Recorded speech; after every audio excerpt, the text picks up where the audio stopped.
go ahead and get started here. My name's Matt Bernard. I'm from Michigan State University, and this session is going to revolve around funding mechanisms for instrumentation acquisition. And the goal of this session is to highlight some external funding strategies that we typically see, like NIH, S10, NSF, MRI, focusing on speakers that have an array of experience at a variety of institutions of different sizes, as well as directly from the NIH. So I would ask that you hold your questions until after the third speaker, and then we'll have them come up here, and then you can use the two microphones to ask any questions to our panel that you might have surrounding what they're discussing. Also, I'll note that in addition to this panel session, we have an afternoon session in this room at 3 p.m., which is a networking session, and a number of ABRF members, so 10 ABRF members actually in different technological focused areas have agreed to be roundtable leaders. So we'll have more small group discussion later in the afternoon. So if you don't get to ask questions at the end of this session, you'll be able to interact with people with various expertise in certain technology areas, as well as different funding agencies. All right, so it's my pleasure to introduce Dr. Ning Li, who is the director for the Division of Construction and Instruments within the Office of Research Infrastructure Programs at the NIH. And Dr. Li will discuss some key components of the S10 instrumentation funding mechanism today. So welcome, Dr. Li.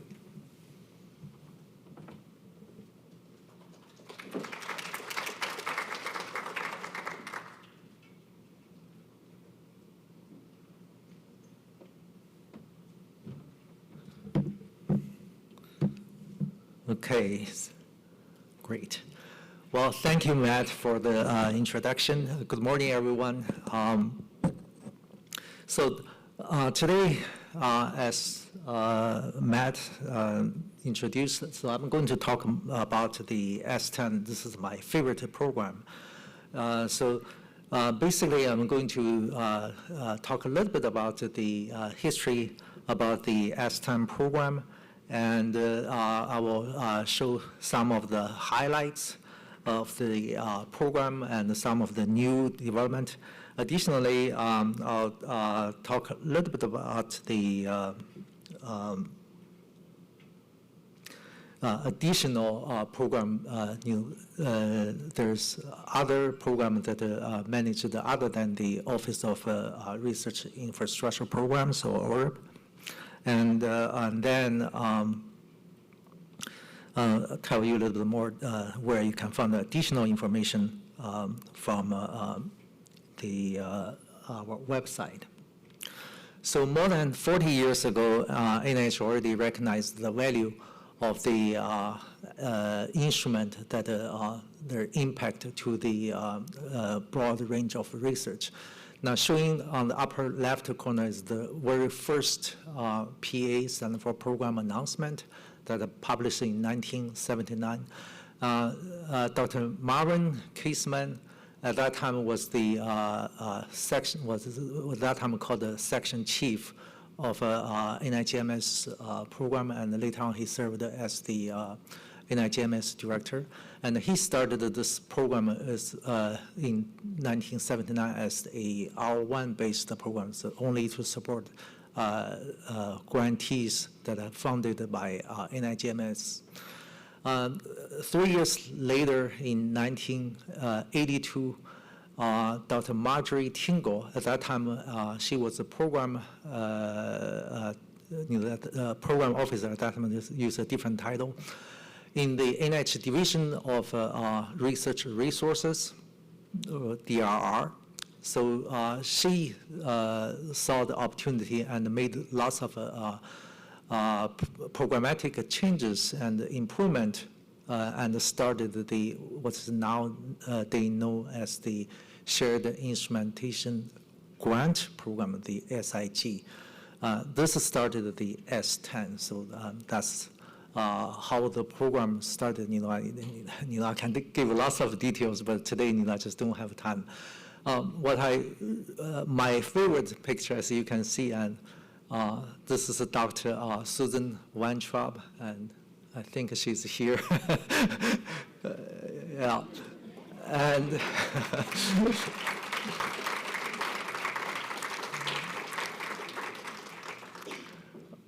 in 1982, she was among the 23 awardees got the first round of S10 grant. That in that year there were only $3.7 million.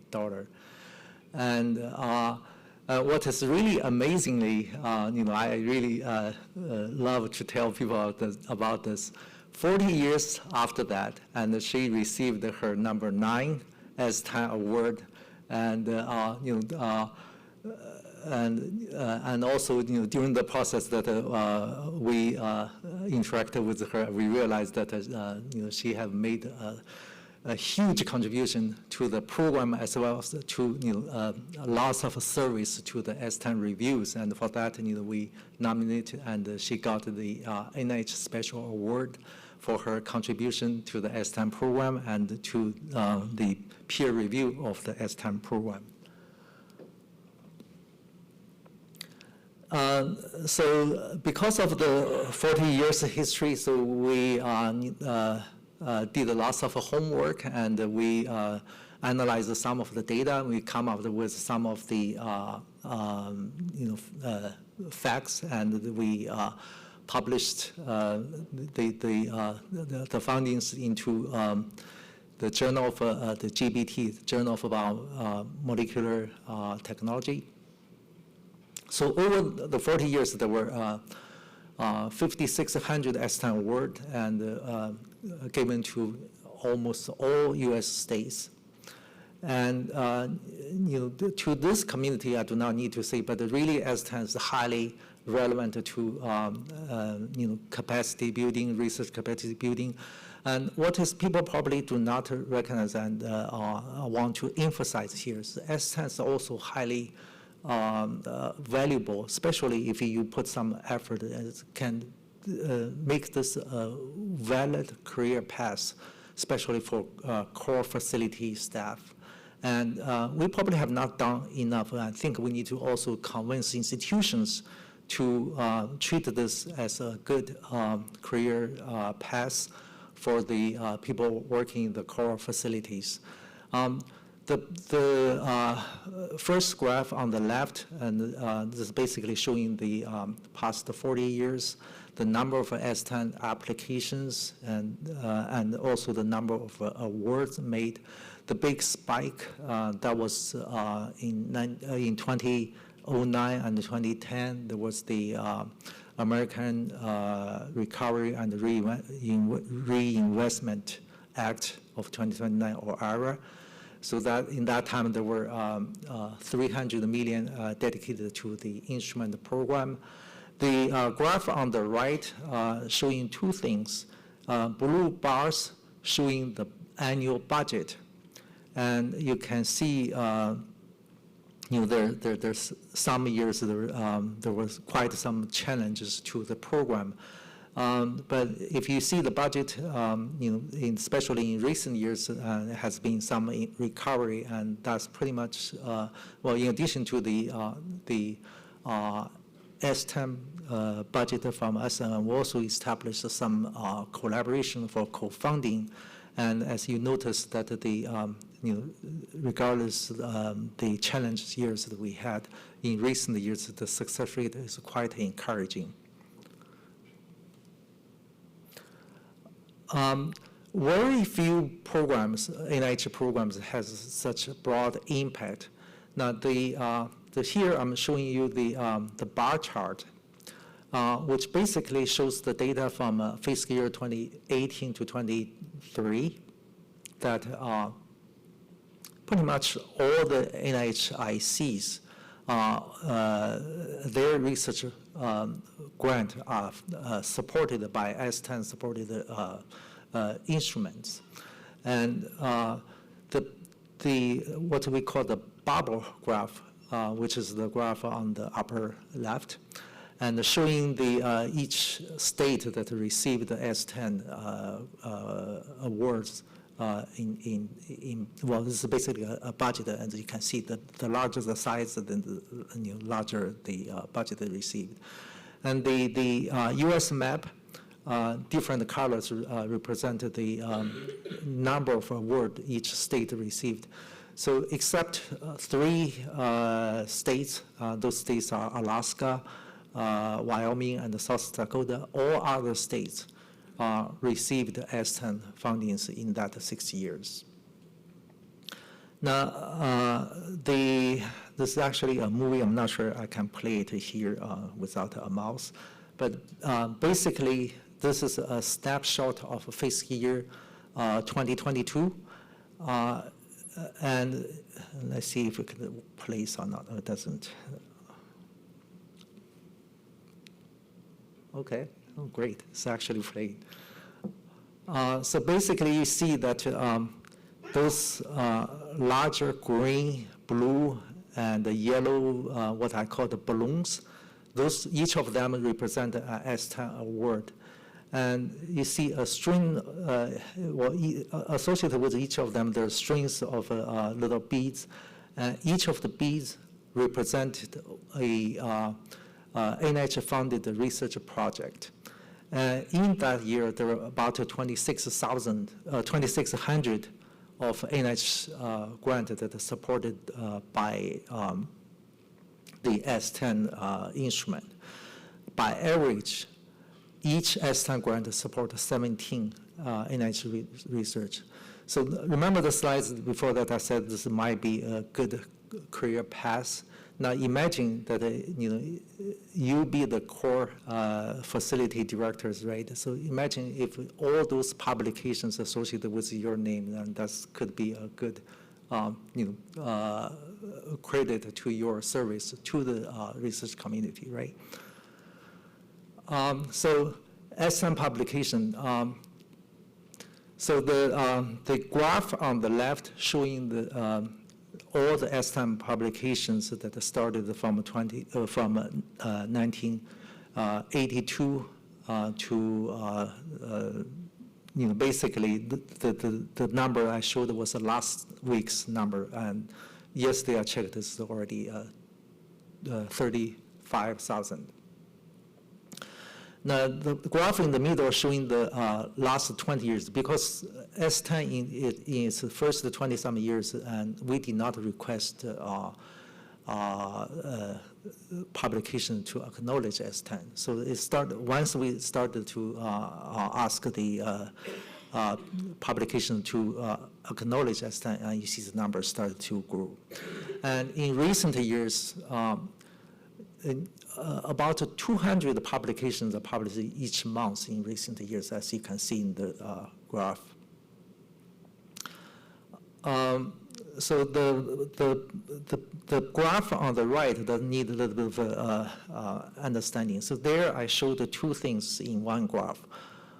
One, the bar graph showing how many grants, how many awards funded in that fiscal year that has publications in blue or have not have publications. And the dotted line, and that showing how many publications cited this S10 instrument in that year. As you can see that fiscal year 2014, about 9 years ago, S10 grant in that year published almost 4,000 publications. And you looking at the numbers toward the right side, and you can see that the newly funded grants actually do not have a publication because you need time for the instrument to get installed and and up and running, and then there's time for experiment and then for publication. So that's if you look at this plot backwards, you'll see that it takes time for publication to accumulate.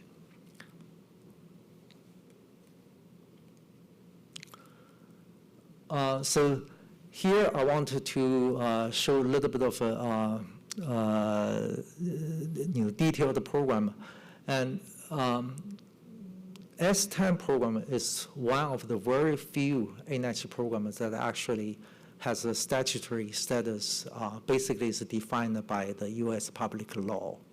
And in there, there's 4 major requirements, and that are listed there.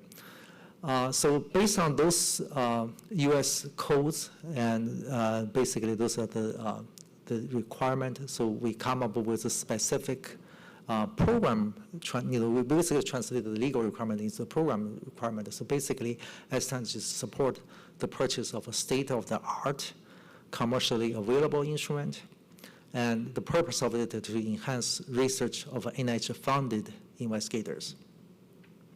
Now, S10 instrument must be used on a shared basis. A shared use basically means you need to have a number of users.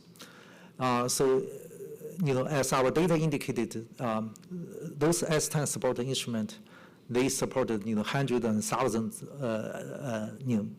hundreds and thousands of investigators in hundreds of institutions nationwide.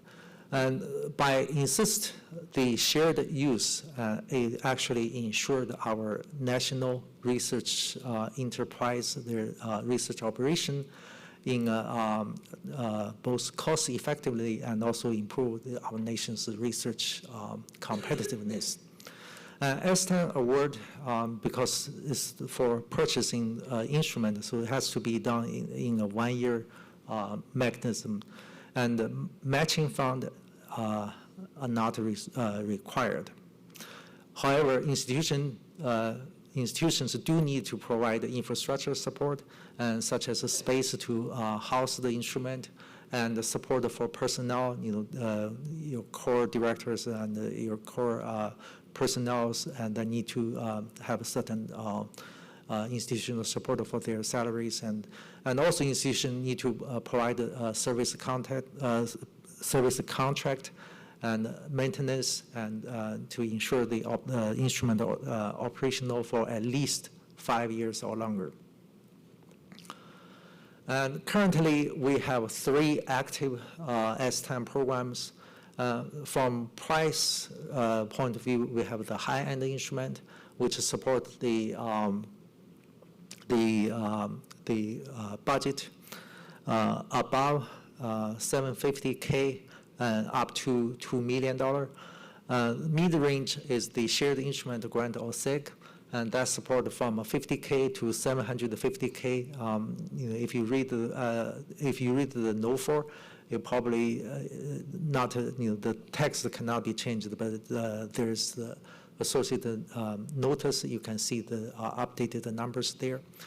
And we also have the basic instrument grant program, and that price range is from $25K to $350K. And this is actually the last year of the active funding, but we're in the process of renewing all those funding opportunities. So again, all these 3 programs using the defined S10 funding mechanism that requires 3 or more major users to be eligible to apply for S10. Major users, in our definition, is the PIs of an active NIH-funded RPG or research type of a grant, and has substantial usage of the instrument. So our current NO4, as I said, issued for 3 fiscal years, and currently is the last fiscal year, but we're in the process of renewing them. So for high-end and the SIG, So each NOFOR has one receiving date per fiscal year, and because, well, the date is June 1st, but this year, because of it's falling into a weekend, so June 3rd, the Monday, would be the actual deadline for the receiving date. But I highly encourage you to submit the application early to ensure if there's any issues that you can fix in time. The award, as I mentioned, because the purchase has to be made one time, so that the budget is for 1 year, and only support the direct cost, and no indirect cost is allowed. So direct cost means only to support the purchase of the instrument and the service contract, supplies, and other expense cannot be charged, or cannot be not allowed, so cannot be put into the grant. And if you want to justify main features or main component, that also requires to have 3 or more major users. And as I said, the cost sharing is not required, but in some situations, especially for the high-end instrument, you may want to consider some, especially with the instrument that has a clinical billable usage, and you can use that to help you to get the requirement of usage. So that can, I will explain that a little more in more detail maybe next. So in terms of eligibility and some of the requirements, so I want to compare the 3 mechanisms, 3 NOFORs. For SIG and high-end, all domestic higher educational and research institutions are eligible to apply. But for big is a limited competition program. So only institutions that received NIH fundings in NIH S10 grant in less than in less or equal to 500K combined in the last 3 fiscal years are eligible. In other words, only those institutions that receive very limited S10 grant can apply for the big program.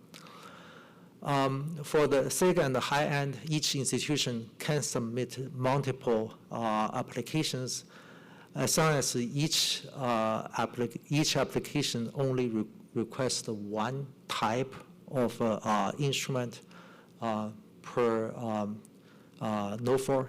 In other words, you may be able to apply one instrument under the SIG, and another higher end and with more advanced features under the high end.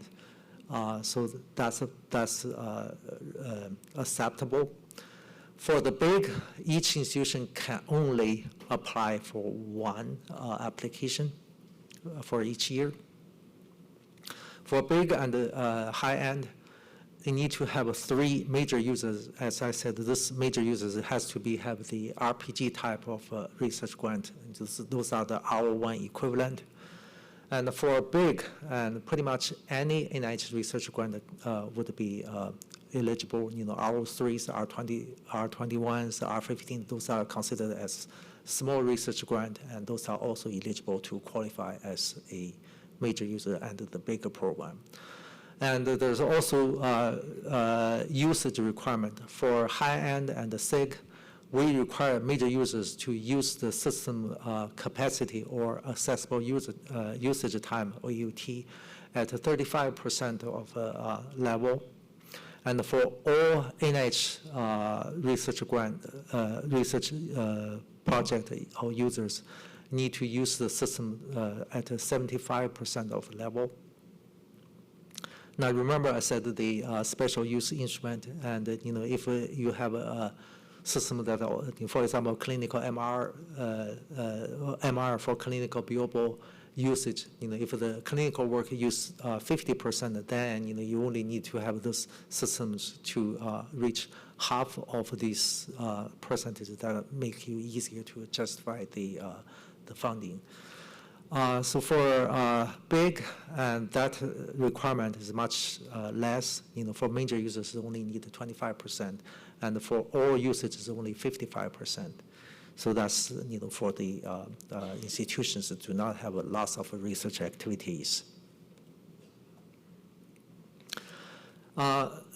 Next, so some of the additional requirement and also institutional commitment. The instrument must be housed in the applicant institution. In other words, if your instrument will be used for multiple institutions, and the PI's institution has to house the applicant, the instrument. And ideally, the instrument need to be placed in a shared accessible space, and such as a core lab facility and a shared resource space. And basically this need to be easily accessible to all users. And the reasons that we want to maximize the instrument for its shared use and also promote the cost effectiveness and also fostering collaborative and multidisciplinary research environment. Institutions need to have a certain commitment, and I mentioned earlier to house the instrument and ensure that the facility is accessible and also cover the cost for the maintenance, and also sustain the infrastructure and operational cost, as well as provide support for personnel and salaries, service contract, supplies, and additional software. The NIH supported budget can only support the first year under the manufacturer warranty, but it does not support any of these service contract or additional software. So institutions need to cover the rest. And advisory committee is a key requirement, and here list those responsibilities of the advisory committee. So basically, they're in charge of developing the guidelines to ensure the instrument have an optimal and safe operation, and develop the financial plans in terms of the long-term operational success and the proper management. And also set up rules for how the system prioritized to ensure a fair access to the instrument by not just the major users, but by all users in a fair access and the maximum optimal use of the instrument. And also they need to have periodical meetings and to check and oversee those scientific issues, especially the ones related to the RRBs and animal safety and welfare and biosafety issues, and also advise the PI administrative issues, especially institutions when change PI is needed or there's some dispute among users with the PIs in that situation. The advisory committee is very useful in this. And in some situations, the instrument need to be relocated, and situations like that need to get advisory committee's agreement. And the advisory committee basically serve on behalf of all the users.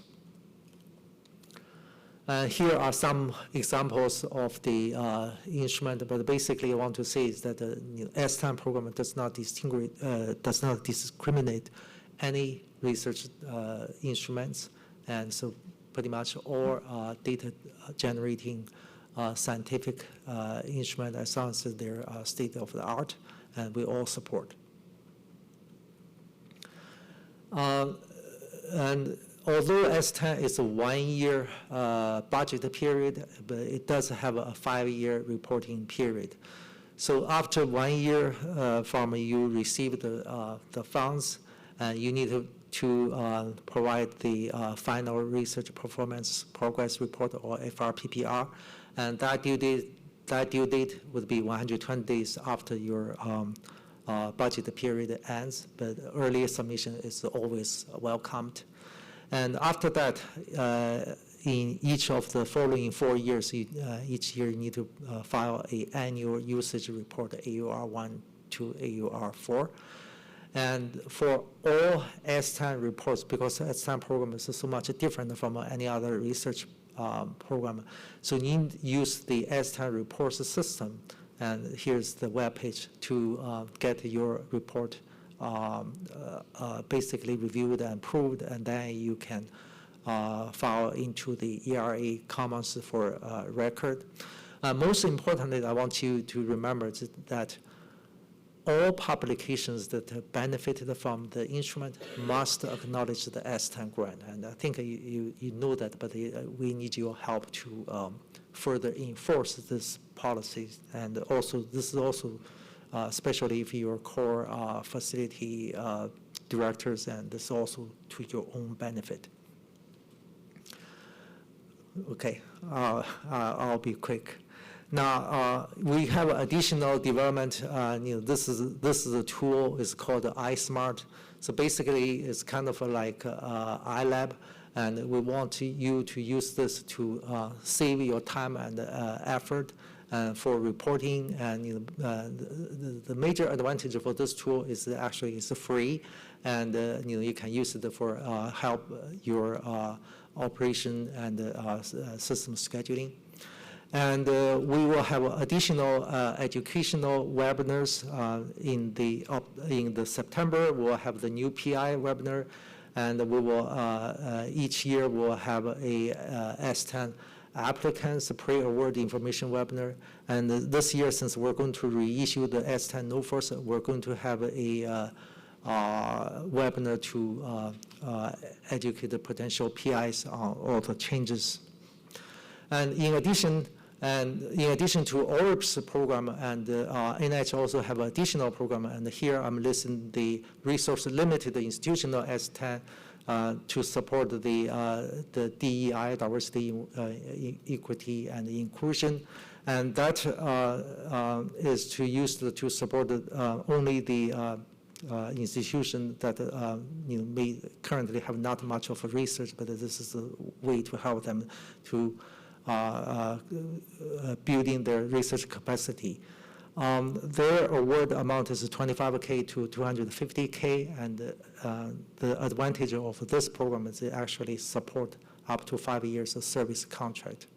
And eligibility for RLI S10 has to be institution has to be receive less than $6 million of research dollars from NIH, and must have the undergraduate or graduate degree, and also either have 35% of student that under Pell Grant, and or the historic black college and universities, and those are the eligibility. In terms of timelines, as I said, the current and the upcoming due date is June 3rd, and the review will, scientific review will be in September to November timeframe, and the council agreement will be coming February, and the actual award will start between February and August next year. Additionally, mental health has a specific S10 that's only supported mental health funded research grant, and their budget range is $200K to $600K. So here's my summary and take-home message. So our S10, ORIP's S10 program support the purchase of a state-of-art. This is important. It must be state-of-art research instrument. And the program, as I showed, that has a broad and high impact on the capacity building and on NIH-supported research. And I want you to remember that, especially currently, S10 program has a reasonably high success rate, and I have the submission deadline here again.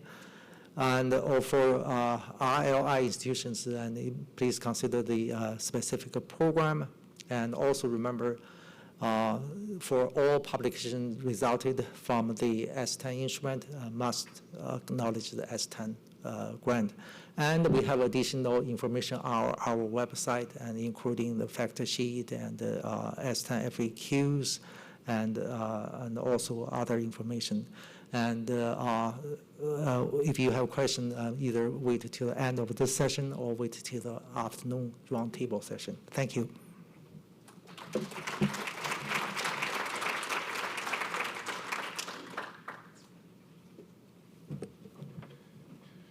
Okay, all right, thanks, Ning. Our next speaker is Dr. Valerie Copie, and she is a professor of biochemistry and the director of the NMR Center at Montana State University. And Valerie has been successful with both NSF MRI and NIH funding, and will provide some insight into her experience with NSF MRI program from the perspective of a smaller institutional core. Great, thank you, Matt. Can you all hear me? Okay. Okay, so yes, I'm Valerie Copie. I'm a professor at Montana State University. I came at MSU in 1997 as an assistant professor. I had been at MIT, NIH, and Berkeley before, and I didn't really realize where I was going, but I was excited because it was near Yellowstone National Park. And, you know, they wanted a person who was going to build NMR structural biology. And I said, sure. And they told me they had an NMR machine. Well, actually, they didn't. So, I mean, they had one, but it wasn't working. So the first thing I did was to actually apply for an S10 grant. And I think I got a score like 400 at the time. And I thought big numbers meant you were successful, until my department had told me, no, Valerie, you totally messed it up. Okay, so, but then later on, I got a call from Dr. Marjorie Tingle. Said, Valerie, well, you know, we have a little bit of extra fund. We're thinking of funding you. Oh, so I'm super excited, right? I'm like, oh yeah, great. And she said, but you know, you need to get the rest of the funding to get this NMR machine. I said, oh, no problem. I'm going to apply to NSF. And she said, I hate to tell you this, but you had a terrible score. It's not going to work. So you got to go find something else. Anyway, long story short, finally got the funding, got the machine, the 600 NMR machine. I've had it for 27 years, and that's why I was able to be a tenured professor at MSU. So I cannot overemphasize the value of NSF, NIH instrumentation grant. They are in small places. We have about 15,000 students. We are a research active land-grant institution, but we don't have a lot of resources. These are the ones that are really helping us do outstanding science. So that was really what I wanted to say. So I'm going to talk about the MRI program from my perspective. I'm not a program officer, so you know, disclaimer is like, these are my thoughts. They could, you know, but the first thing I want to say about the MRI program is it's funded, it's supported by many different directorates of NSF. So what I would encourage you to do, if you're interested, is figure out which directorate your proposal fits in better. The reason I say that is one time we applied for an MR grant. So the MR program, it went to DBI, Division of Integrative Biology or Biological Sciences. And it didn't get funded, so I resubmitted it. And this time it went to chemistry. And when it got reviewed by DBI, it actually got well received. And then go to chemistry, totally trashed. And I was like, wait a minute, what's going on? Well, it turns out that I'm a biochemist, and we were dealing with protein structural biology, and the chemists were not impressed. It turns out, you know, I had actually not paid attention to where my proposal was going. So I would advise you to two things. One is, doesn't hurt to talk to the program officer. Say, hey, you know, this is what we'd like to do. Does that sound like a reasonable plan? The other thing I would say is ask for what you need, but don't ask for the moon, okay? Proposals that are very realistic are well received by reviewers. Okay, so the deadlines, pay attention to deadlines, okay? The deadlines have changed. Actually, I was reviewing for this talk. I thought, well, I better read the RFA. And what you can see is these are the deadlines. It may be a bit too late for this year. But what you want to, so you want to be mindful of the deadline, and you want to give yourself a lot of time to prepare your proposal. And I would argue you also need a PI who's going to take everybody's section and assemble it into a coherent proposal. What we've seen is many times people have funded grants, so they just give you the little blurb that they had in their grant award. But they don't really explain how the instrument that is being required fit with that grant. So at the end of the day, you need someone who's going to be doing what I call the heavy lifting, meaning make sure that the references, the formatting is coherent. Make sure that every single section justifies the instrument, okay? Now, that seems to be pretty obvious, but I would say for the person who is a PI, who doesn't get any funding to do this, it's a lot of work, okay? So if you are going to do a shared instrument, you don't want to actually put your poor little assistant professor in charge because you need to let your poor little research professor do their research, and not poor, but you want to get a senior person who should be doing something for the community, okay? At least that's my impression, okay? So pay attention. The other thing I'll say is there are usually a lot of internal deadlines. We'll see that they are limited, the submission are limited. So you're going to want to be, you want to pay attention. So now there's three different programs, and this is pretty new. Before it was, you had the track 1, which was acquisition of an instrument, track 2 was for development, but they have changed this now. And again, this is why it's always, what I'm telling you may be a bit obsolete, but you want to really pay attention. So track 1 is limited. It could be either an acquisition or a development, the request for acquiring an instrument or for developing one. But it's a budget limitation. So it's between 100K and 1.4 million. The track 2, which is a little bit similar to the high-end program that Dr. Ning Li talked about, is about 1.4 to 4 million. And then they have this one, this track 3, which actually we applied for last year and we're successful, which is for instrument that consumes a lot of liquid helium. And they are actually promoting, they want to encourage PIs and institutions to save or reduce the consumption of helium. So this is quite specialized, but these two are kind of the main programs. So limited. So in our institution, so for the tier 1, no more than 2 submissions per institution.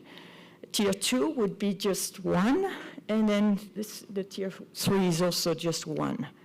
So a lot of institutions have internal calls. You know, you need to put a letter of intent, and so the deadline, the time scale is really important. So again, that will probably depend on which institution you're at. And again, what's really important about this is straight from the RFA.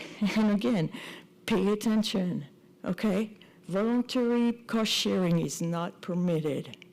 Really important. You'll see people say, hey, you know, we'll bring in more. Proposal is out of the window, okay?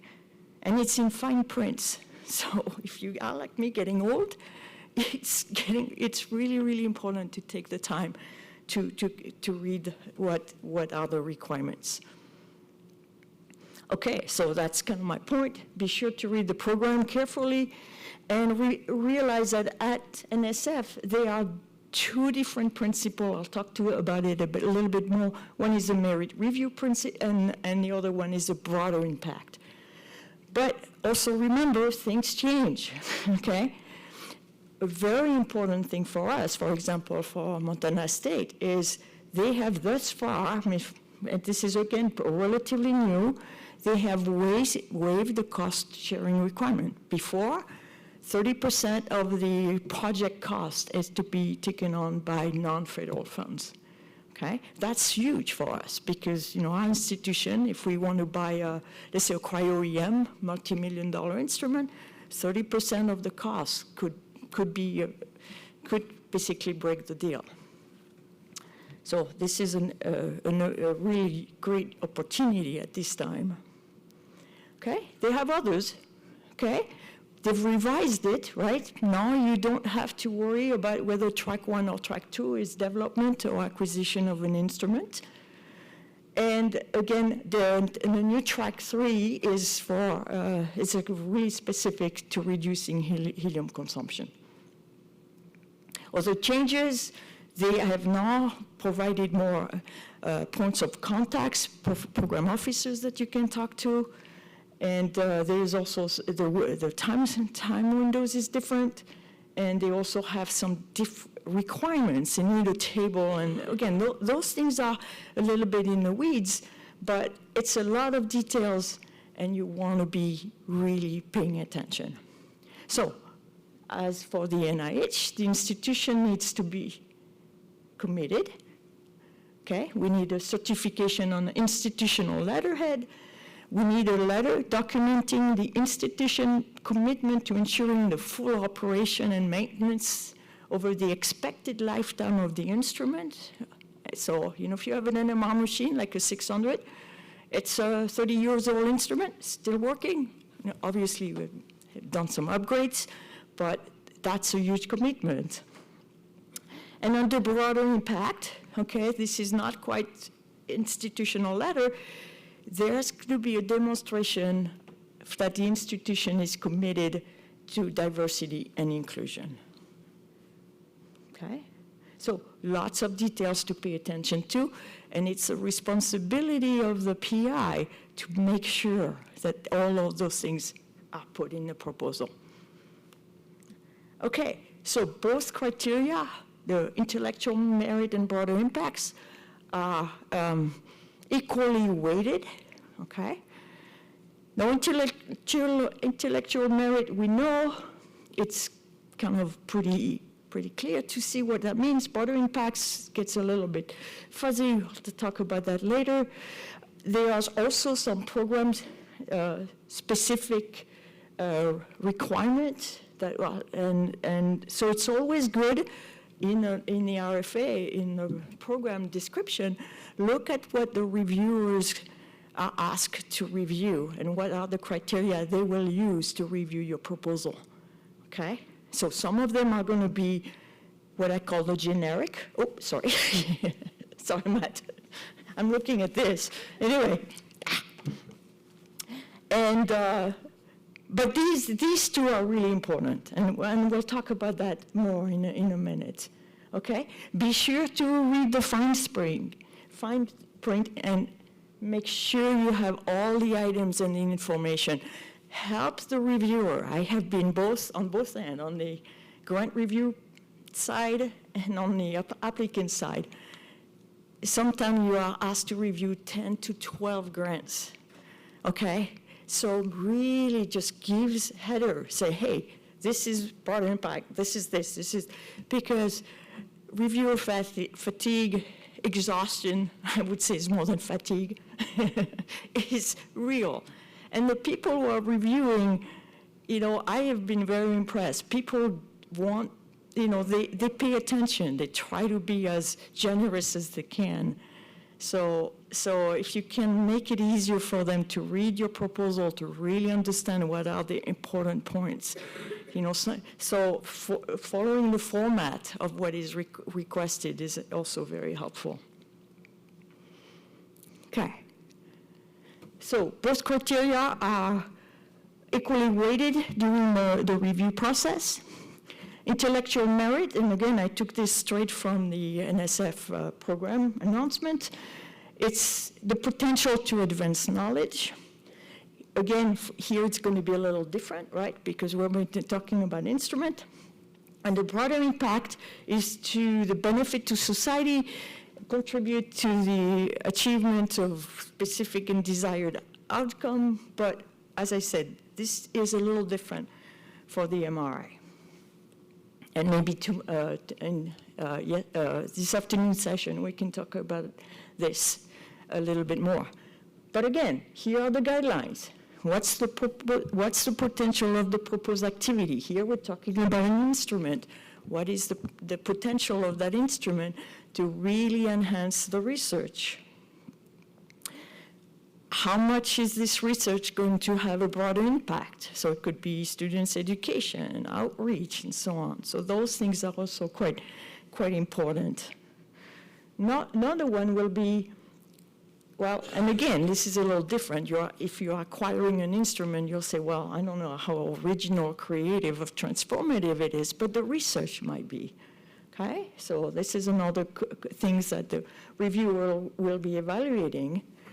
One thing that's really important is the project sound, well organized, and so their management plan will be really critical. There's a lot of discussion during review panels about management plan. Does that make sense? And then obviously whether you have a good team and whether the resources are. So these are kind of the general broad. That's not really program specific, but then we get into the MRI solicitation criteria. And again, so it's really important that every project that is described really justify the need for the instrument, okay? And broader impact means it's got to be more than just the individual major users lab. And these are the things that broaden participation in science is a big emphasis at NSF as well. Okay, how am I doing on time, Matt? I have 2 minutes? Oh, okay. All right, so perhaps I'll just go through the acquisition instrument.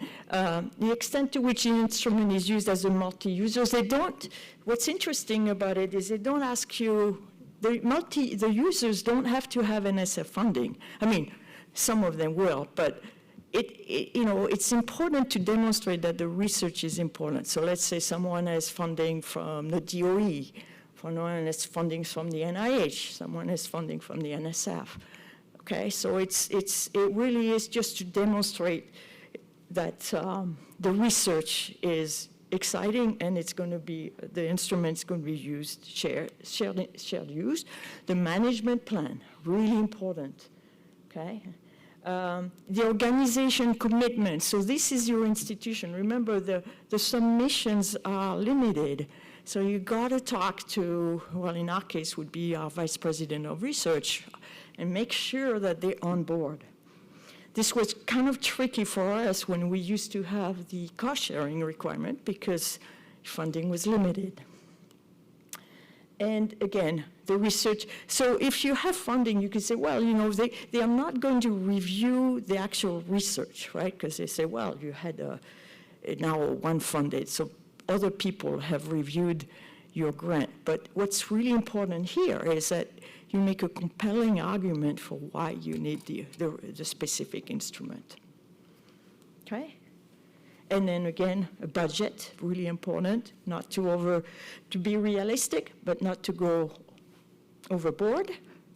I'm not going to go over these guys because I'm running out of time. You guys will probably get these slides, right, Matt? Okay. So those are my thoughts, brainstorming, you know. Matt said, come on, you need to send me your slides. I'm like, okay. So here, ask for what you need, but don't over sugarcoat it. Or say, well, you know, they'll cut it by 10% anyway, so I'm going to ask for, no. But you need to ask for what you need, okay?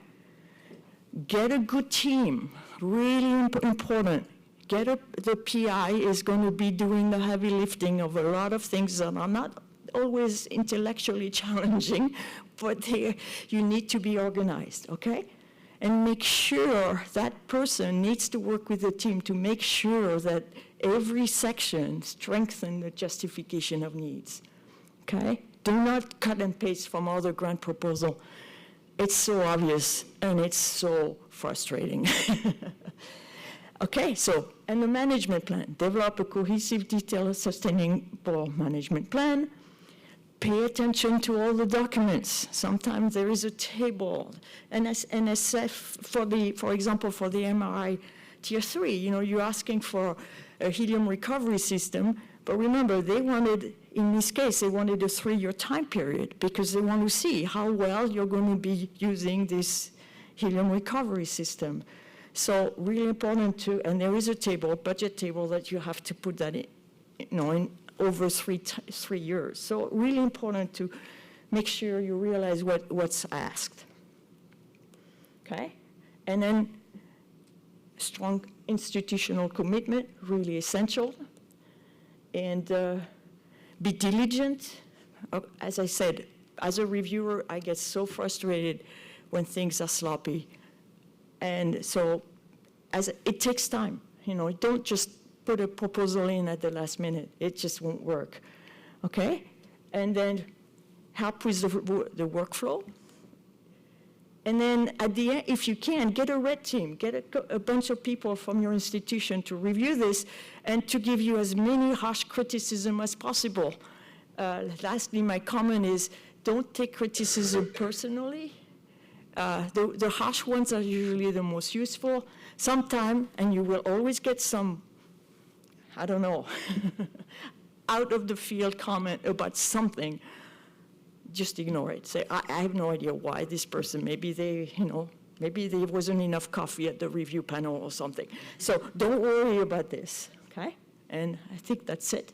I thank you for your time, and then we can talk about this later.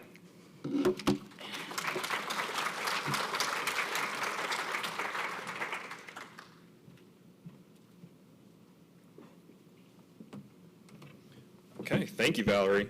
Finally, it's my pleasure to introduce Dr. Jenny Schafer. She's a research associate professor in the Department of Cell and Developmental Biology and managing director for the Cell Imaging Shared Resource at Vanderbilt University. And Jenny has had success with NIH S10 funding and has sat on various equipment grant study sections for both the NIH and the NSF, and today we'll discuss insight into both the NIH as well as NSF from a larger institutional core perspective. Welcome, Jenny. Thanks, Matt, and thanks, ABRF, and thanks, everyone, for being here today. Talking about S10s, this is one of my favorite things to do, and I want us to all be successful, so I just want to share some tips and tricks. And as Matt said, I'm coming from a large institution, so I'm going to give you those disclaimers at the beginning. I'm going to do a little compare and contrast between the NIH S10 and the NSF MRI. A few more tips and tricks about NIH, and then there's 2 or 3 other mechanisms that I just want to mention, and I can just give you a sentence or 2 about those at the end so that we'll be sure we have time for questions. All right, so as Matt said, I'm at Vanderbilt. I have 2 NIH awards as a PI so far, 1 traditional NIH and 1 from the NIMH. We have 5 other from my core that I was significantly involved in. I've been on 1 S10 panel. On the NSF, I got an amazing score the first time, but it didn't get funded. Basically, they said we have lots of confocals with great scores, so we can't fund them all. Put it in again, the score wasn't as good, but I have served on 2 different review panels, and importantly for different directorates, 1 for biology and then last year for engineering. These are the other mechanisms that I'm just going to mention at the end. So there's the NIH S10, which we've heard all about, the NIMH, which is pretty pretty much the same mechanism, but it's for mental health grants. The R24 mechanism I'm going to mention, we just got a good score on one of those. It's not funded yet, we don't know. And then a VA equipment grant, and I'll touch on that too. Okay, so my disclaimers, my champagne problems are that we are a large university. We're a university and a medical center. Our cores are 99% all centralized and consolidated, so we're able to be really large cores. I have a VA right out the back door of my building, so we collaborate with them, and all our VA researchers have appointments too, so I have a lot of PIs to pull from. And then my core is also very large. We're both light and electron microscopy. We have about 20 microscopes right now. I know this is a large staff. I acknowledge my privilege of being a large core. We have over 450 users per year, over 200 labs. So that kind of allows me to pick and choose. We're going to go for this mental health grant, or I can pick and choose VA investigators as well. Okay, so this is kind of similarities or compare and contrast. The next slide will show the S10 versus the MRI, but I just want to make the point of all the grants that I was going to mention today, there's a lot of similarities. So we're all looking for equipment grants, and this honestly is one of my favorite things to do, is just find new things. Like if there's an equipment grant, I'm going to apply for it. I'm going to figure out how it can fit, and I love to find new opportunities. Pretty much, or all of the ones I'm aware of, they're all for a single piece of equipment. It does not work when you try to bundle your equipment, and your reviewers are going to see through that, and it's going to get kicked out. They're all support for research projects, but your research projects are not under review. And most of them are already funded research projects. There's nuance there, as Valerie said, with the NSF. But primarily these research projects are already funded, and so it's kind of helping these researchers be a good steward of those research projects, right? We want to help them advance the research that is already funded. They're all once a year, so it takes a long time to put your resubmission in or to redo your grant. They have specific institution requirements. They are not always required to be in shared resources, but it is a major, major advantage, and I would encourage everyone to do that, but I know I'm preaching to the choir here. And then a part of what you're writing, and especially your review, is going to emphasize both those research projects, but it's also going to emphasize the administration of that equipment. So you need to show how you're going to manage it, your scheduling, your technical expertise, your service contracts, all that. You can't just say, I'm going to stick it in the corner and I'm going to hire a graduate student next year to manage it. Your reviewer will see through that. So you want to show either a history of management of shared equipment or a really strong plan to do that. Okay, here's my somewhat busy slide to show a quick compare and contrast between the S10 and MRI. Again, all these slides will be made available. I'm just going to highlight a couple of things. The tracks that Valerie mentioned, so I won't mention that again. For the NIH, it is a requirement that 75% of them are NIH awards. The NSF does not have a requirement for where that funding comes from, and it can include planned research. The allowed costs are equipment only for the NIH. You can include some personnel costs. I think that's still true on the NSF. So for the NIH, those personnel costs would need to come from your institutional matching funds. There's only one submission every year. The NIH S10 allows one resubmission. It doesn't even have to be the following year. It could be a couple years later, and you get a one-page, I think it's one page, introduction to resubmission, where is it one page, 2 pages? 3 pages, introduction to resubmission, where you can go over all those comments and point out how you address them. So that's nice. But the NSF, there's no resubmission. It's new every year. The PIs, it works basically the same way. I just wanted to point out that on the NSF, they call them co-PIs, and it requires a little more legwork to get all their other support involved. And then, as Valerie mentioned, the broader impacts and the data management are different categories that you haven't always thought about with the NIH, so I'll skip over that. I'm going to skip over this because Ning already showed us how many S10s have been awarded. So I just want to say that Vanderbilt has done a great job. Okay, so for the NIH S10, I'm going to highlight, since I'm speaking from a large institution, the way that I think about my administration section and my institutional commitment section. So for administration, this is kind of how I organize it. I like to highlight all the S10s that we've had before. Look, we know what we're doing. We've been successful before. These are still in the core. They're still under service contract. They're still getting this many hours per year. Literally, like, how do people get in the building? Who gets access? Who is our user base? How many graduate students do we have? How do we do the training? Like, be very, very detailed. Be nitpicky with your training and equipment scheduling. Management plan, of course, is your advisory committee. Be very thoughtful about that, and there are nuances to who needs to be on that, so check your fine print. And even if you're not going to have animals or biohazards or infectious materials, make a comment about that. Financial plan. So where does your money come from? How much are you charging? Include a table, and you need to make it come out exactly even. How much money you're going to take in, how much money you need to spend out on your service contract and your people, and line by line. Be very specific here as well. And then data handling. It's not a requirement, but there are certain instruments, for example, a light sheet microscope, where your reviewer is going to say, how are you going to handle this massive amount of data? So just know your audience and know when you need to include that.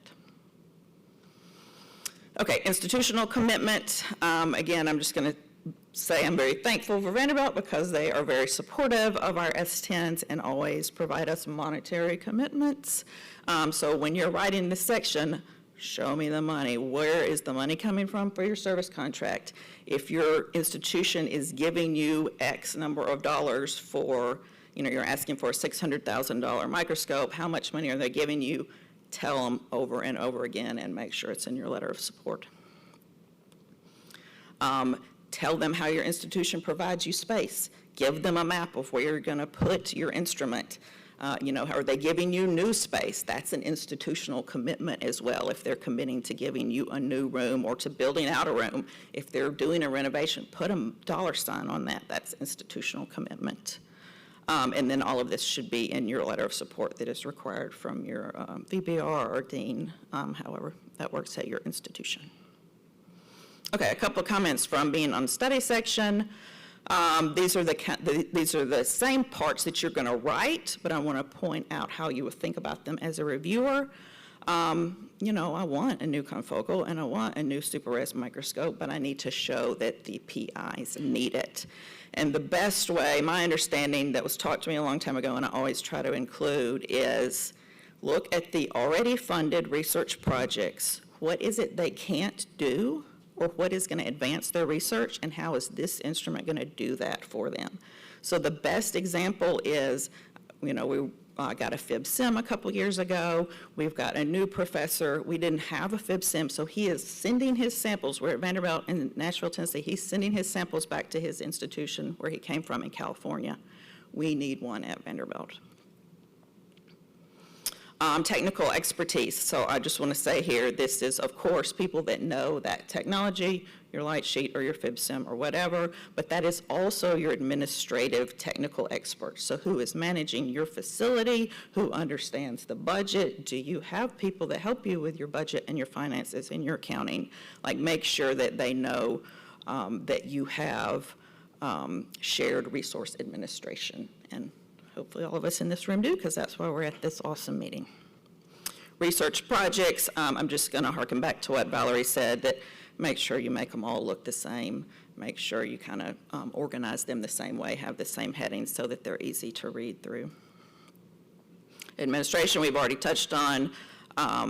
Budget, it is very clear when someone doesn't have, they're not putting it in a core, or they haven't really planned on how to do this.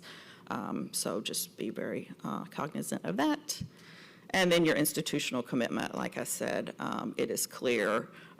It's not a requirement, but it sure does look good when your institution is giving you money or space or 0.25 FTE or something to manage this equipment. Okay, now I'm just going to touch on each of these real quick. So there's an NIMH, that's mental health, S10. It's very similar. It's a shorter grant. The instrumentation plan is only 12 pages, so you don't have these 3 pages of major user sections. You really only get a table for your major users and maybe a short paragraph. That can be a blessing and a curse. The language is that it has to be NIH-funded mental health research. It doesn't have to be funded by NIMH. It could be funded from the other institutes, but it has to be mental health related. So, like I said, again, I'm in a privileged place where we have a large institution. We have a Vanderbilt Brain Institute, so I just took all my users from the last couple of years in the CISR.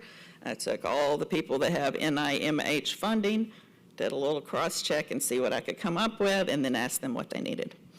And so we were successful on a resubmission for that. And this has only been around a few years, and as you can see last year, there were only 8 submissions and 5 funded. So now the cat's out of the bag. And you are allowed institutional commitment there, so we're fortunate to have that. Okay, this is one that we have just gotten a good score on. We don't know yet if it'll be funded, but we're optimistic. This is the NIH ABRF2024, and I just want to make the point, I didn't know these words meant different things, but the difference for this call between equipment and instrument. So we're talking about shared instrumentation, and that's instrument that collects data. For this call, equipment means laboratory equipment that does not collect data. And it says all applicants are, oops, wrong way, are strongly encouraged to reach out to the scientific contact, do this. We did this. It was a pretty intense conversation of show me the product detail from this company, tell me what this is going to do. I want to make sure, because what we asked for is shown here if you were in the EM session this morning. This is an ultramicrotome for ribbon arrays for array tomography, and so it just cuts long sections. And it looks like a microscope, right? But that's just to orient yourself. And so we had to really do some convincing to say, no, all we're doing is cutting slices, then we're doing all this downstream stuff. So these are really common for things like autoclaves, animal cage washers, and animal stuff. So take a look at this as well.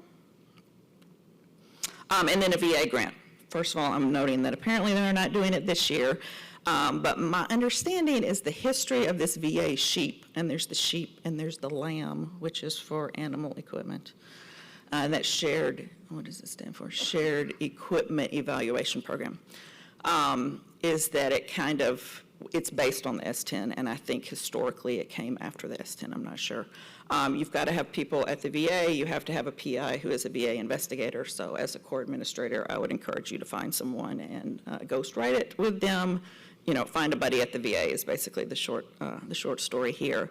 It's up to $600,000. I sat at home and wrote one of these during COVID, and we got really lucky, and we're able to get awarded. The other caveat, though, is it has to physically be housed at the VA. So this is, again, for people who have a close relationship with their nearby VA. Okay, and then I just want to end by acknowledging my CISR friends and point out that in this picture of our 10, we have 11 people now, including our faculty advisors, that 4 of these people have been PIs. So myself, oops, I did it again. Dr. Evan Kristofiak, Dr. Jay, he's our manager over EM. Dr. Jay Jerome is our co-director. He's a full professor in pathology. And then Dr. Matt Tiska, who's our scientific director and full professor in cell and developmental biology. So your PI can be somebody in your lab, it can be your scientific director, or it can be another person that you partner with at your institution. All right, and thank you. And we have a couple minutes for questions, but we will be here this afternoon at our roundtables.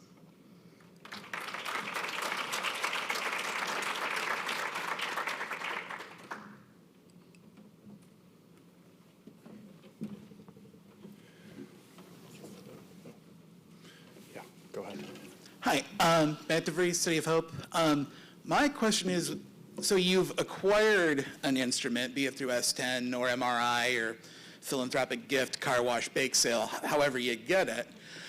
We, at multiple institutions I've worked at, we then get reticence from the users, even the major users who wrote you their letters, to actually cut over to the new instruments. They seem to turtle into a dance with the partner that brought you thing, and they don't want to risk their grant. Like, my grant was funded off of the old instrument, and I know I can be successful, so they don't want to cut over to the new one. And then we have difficulty showing, usage and things like that, and that hurts our future S10 applications.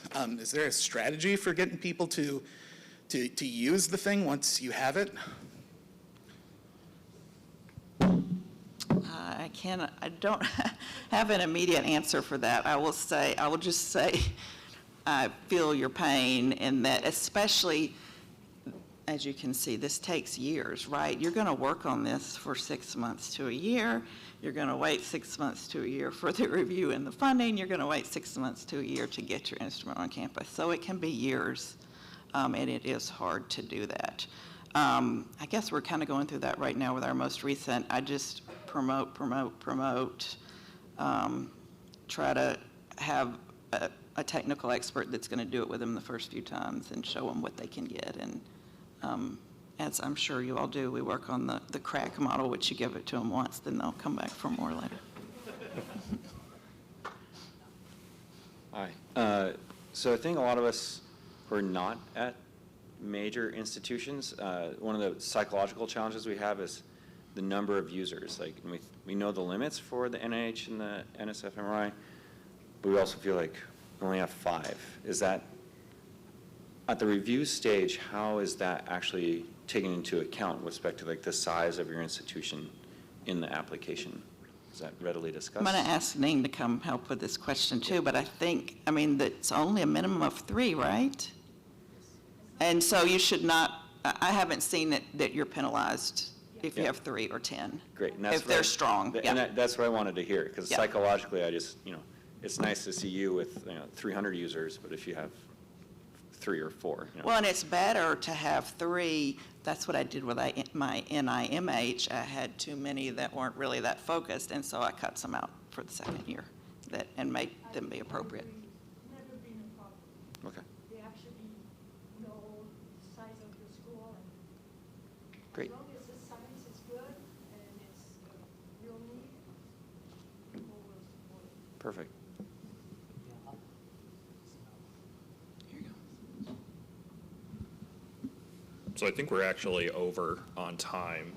I think if you guys have questions. I wanted to hear Ning. Okay. I think everyone wants to. Okay. Everyone wants to hear Ning. Fair enough, fair enough. Well, I want to comment that both from a review and the program perspective, the number of supported project is not an issue. Especially with a certain resource limited institution, and that's actually, in a sense, validate your request and validate your situation, and actually probably help you to gain better score in some situation. Great. Thank you, Ning. Okay. Well, if you want to hear more from Ning, please join us at 3 p.m. today in the same room. We're going to be having 5 different roundtables in different tech areas with our leaders in areas that have experience with different funding agencies and mechanisms to sit down and have a more one-on-one conversation in groups, and we'll do some rotations within that so that you get to network not only within your own tech area, but within different funding agencies. And the PDF associated with that on the app has a list of the bios and levels of experience for what people have done with for funding, as well as review panels and whatnot. So let's thank our speakers again.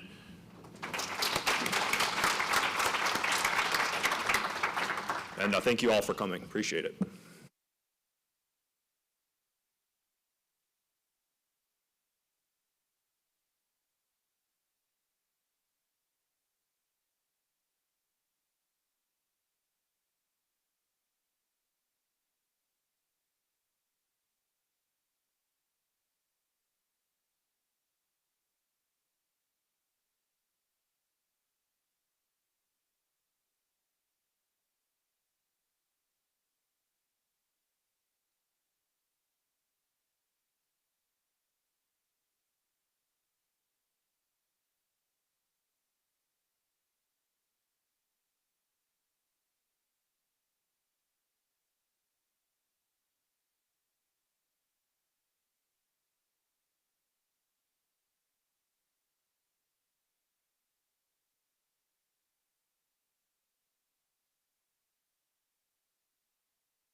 So I ended up going to drop my bag. That's why I was.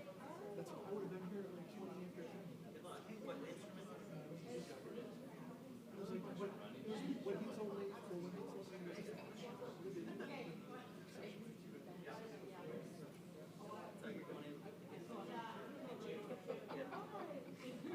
When you said that, I'm like, go, go, go! More! it sounds like a lot of hands went up. I was tempted to go up and be like, wait, when is that session?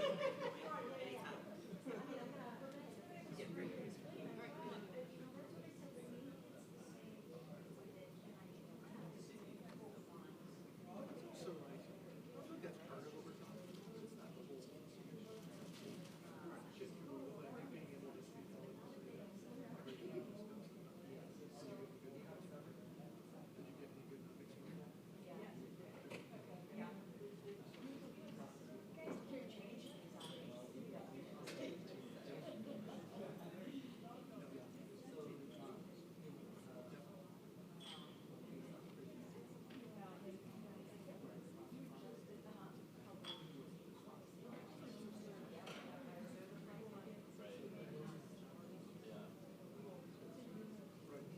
Which I think that's an interesting case by case, right? Because if you bundle everything in, you have to program it.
This is my boss. We'll see. We'll see.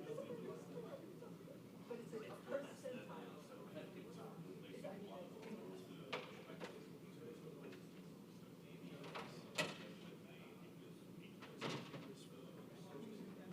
Basically, it's mostly the investment bankers. How can you help us with our major energy infrastructure? But it's basically, write us up a report. You hear about our strategic plans and how you can. My whole report was about like, these are the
outside, there's a light microscopy for those kinds of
All right, hello everyone. I'm not going to take up much time or interrupt the wonderful conversations that are happening.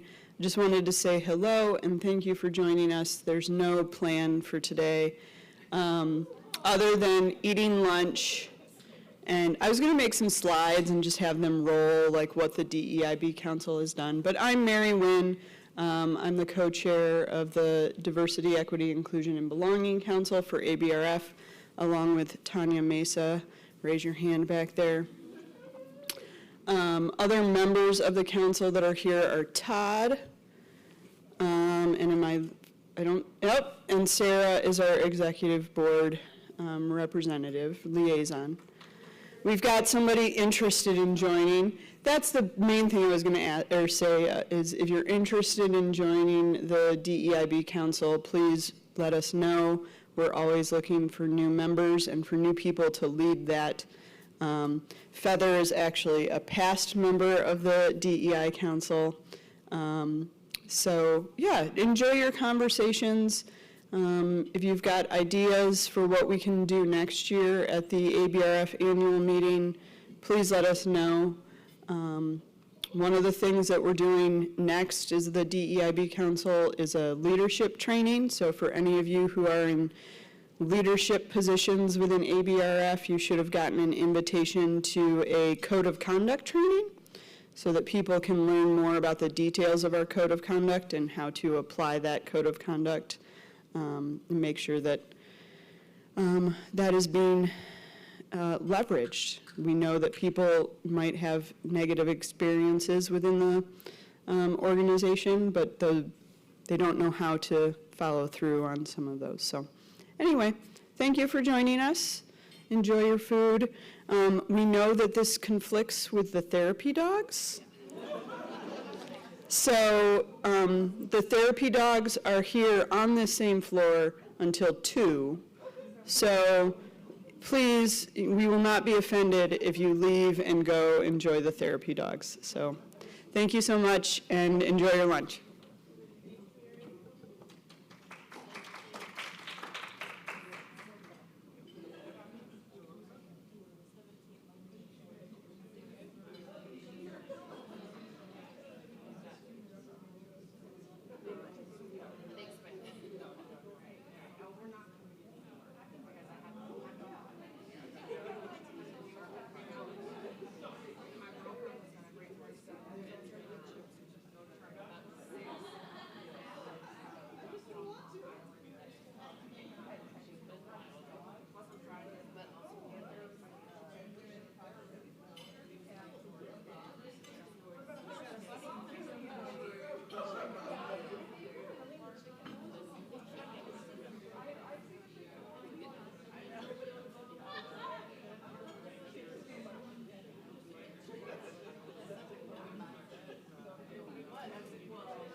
it's like 2 or 3 rooms right there. Yeah. I guess it's that. I don't know what's over there. Yeah. Yeah, I'm waiting on them to change the room around now, so then I gotta move the TV, and we gotta move, this is the guy coming in. Can we put the